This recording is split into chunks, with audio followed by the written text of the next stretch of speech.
Hey everyone, I hope you're all doing well today. This time we are going to be talking about WWF Wrestlemania on the NES. The game has a tiny roster of WWF wrestlers. I think the developers used a 1988 WWF roster to put this together, but I'm not totally sure on that one, just given how few are actually on here.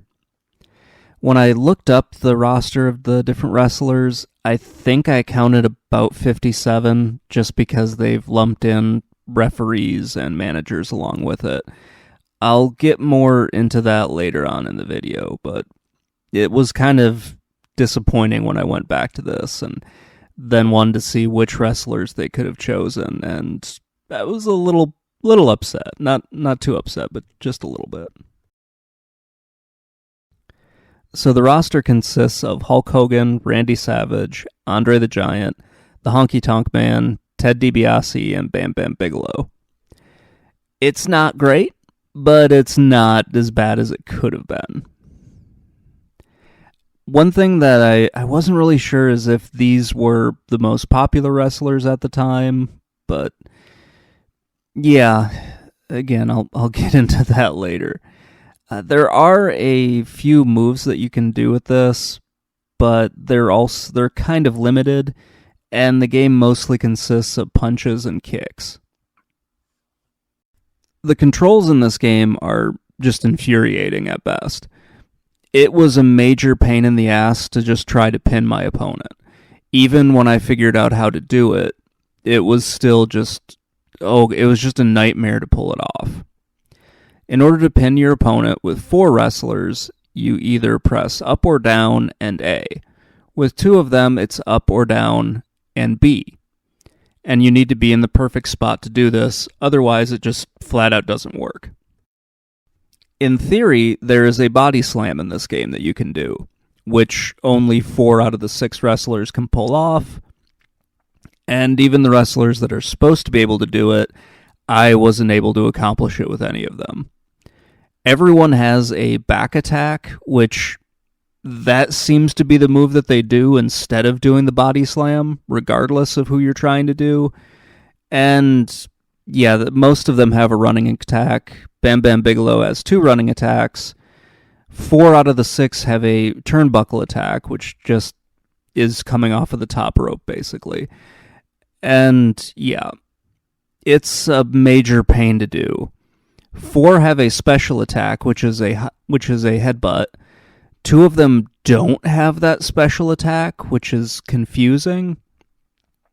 And then Ted DiBiase has an eye gouge, which is just another punch. And another character's special attack is the eye gouge, which looks the exact same as the punch. I couldn't tell if any of these did more damage than just doing your regular punches and kicks. And yeah, I'm glad that all those moves are there, or at least in theory are there. Pulling them off is a nightmare, much like the drop kick or whatever Andre's is supposed to be. It just says barge, so I'm guessing he slams into them, so maybe a shoulder block or something. And then Bam Bam Bigelow has 2 running attacks, neither of which I've been able to pull off and actually hit anybody. It is a very frustrating game to actually try to play, and there's a lot of cheapness to it. The computer will get you locked into a corner and just beat you until you're dead. And when you try to do that to them, it sometimes works, but it doesn't. I really felt like Ted DiBiase's character got done dirty in this one because he is just absolutely awful. The game really just devolves into punching and kicking your opponent until one player can't get back up.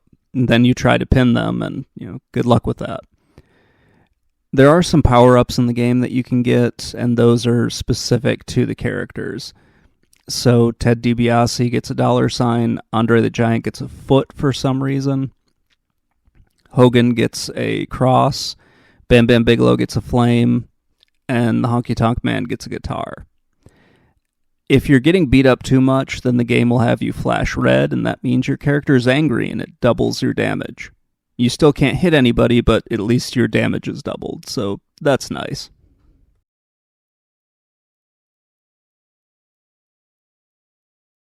So the visuals are actually where I think the game kind of does something right, or at least it shines a little bit.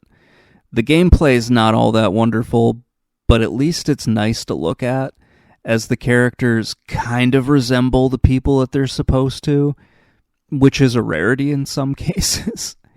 Once you get further into like the LJN published WWF games, then it gets a lot harder to tell who these characters are supposed to be. The biggest complaint that I have would have to be the ring. You're just kind of playing in a black void, and it's largely a 2D game where you can move up and down on the ring, so it's not fully side-scroller, but it makes it hard to line up your punches and kicks at times.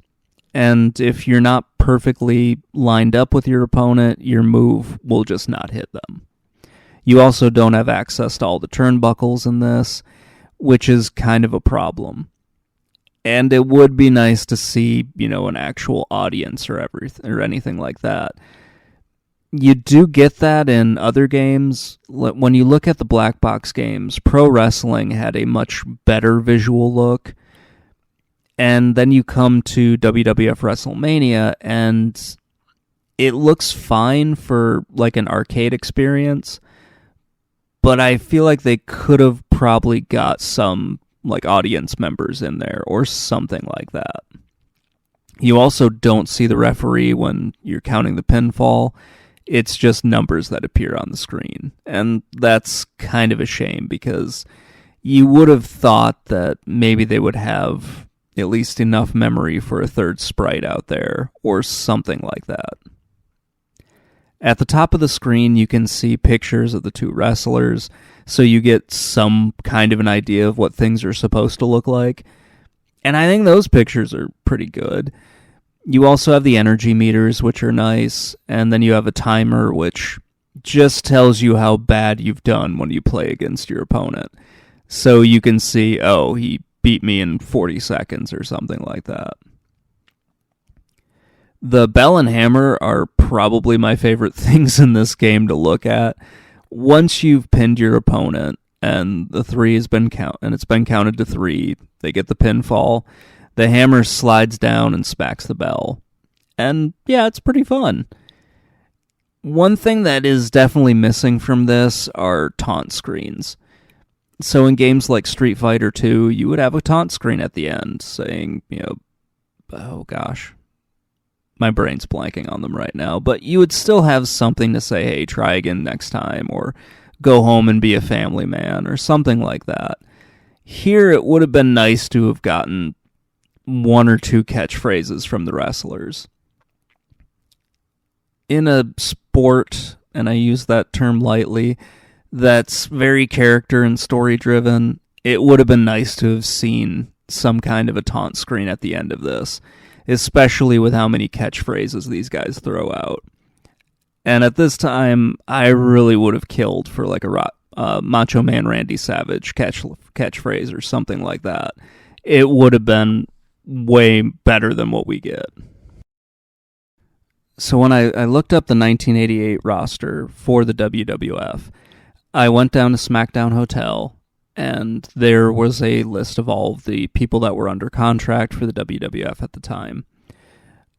From my count, there were 57 wrestlers, but the WWF also included all of the managers and the referees and announcers in it. So I could be off on that one. There could be more, there could be less. I'm not totally sure, because I wasn't exactly sure that all of these people were active in-ring wrestlers at the time. And when you actually look at the gameplay, there are only 2 modes, and they're both single player. So that would have eliminated all of the tag teams, and that's quite a bit of the roster right there. However, it would have been better if they had included some of these people, Like the Ultimate Warrior's in here, Bret Hart is, and Shawn Michaels, and yeah, I wish they had been in the game. This is one of the games that I remember playing an awful lot when I was a kid. I would go over to my friend Joey's house, and I think he owned the game or he rented it a lot, but I'm not exactly sure on that. And I remember playing it with him. I didn't know too much about the WWF. I had seen some of the shows, but I didn't know like all of the wrestlers. I knew Hulk Hogan. I knew Ted DiBiase, and I knew Andre the Giant, or at least knew of Andre the Giant. I didn't watch the show all the time because I was 6. I didn't really understand how TV schedules worked, so I just kind of saw it whenever it came on or whenever I happened to be watching. I still have a lot of nostalgia for this game, even if I don't think it's as good as I remember it being. It was kind of the start of me and my friends getting together and watching wrestling and playing wrestling games. Even though I didn't watch too much of like the new generation stuff with the WWF, and I never remember watching WCW until WCW got really awful in the late 2000s, or in the late 90s, early 2000s. So, yeah, my experience with that wasn't all that great. But I do remember playing WWF wrestling games, mostly SmackDown and Attitude, on the PS1 with my friend Drew.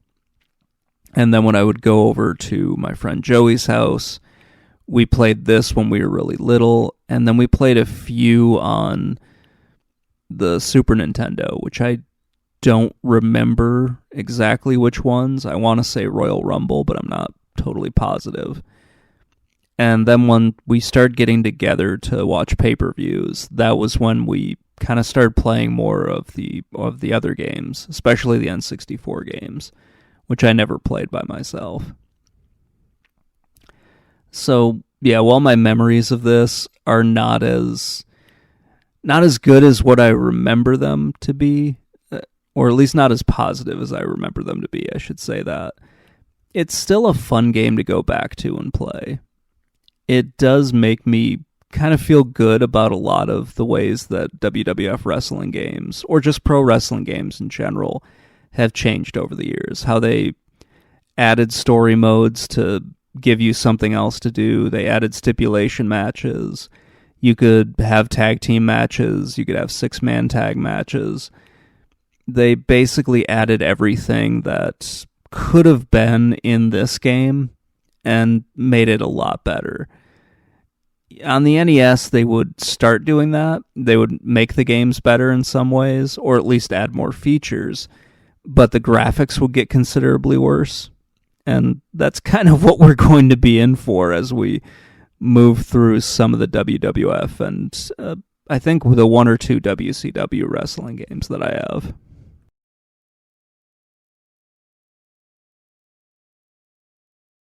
So as I move through all of the different WWF wrestling games that I own, I'm looking forward to some of them, and a good number of them I'm kind of dreading going into, because I don't remember a lot of them for being good, or at least a lot of the WWF ones for being good.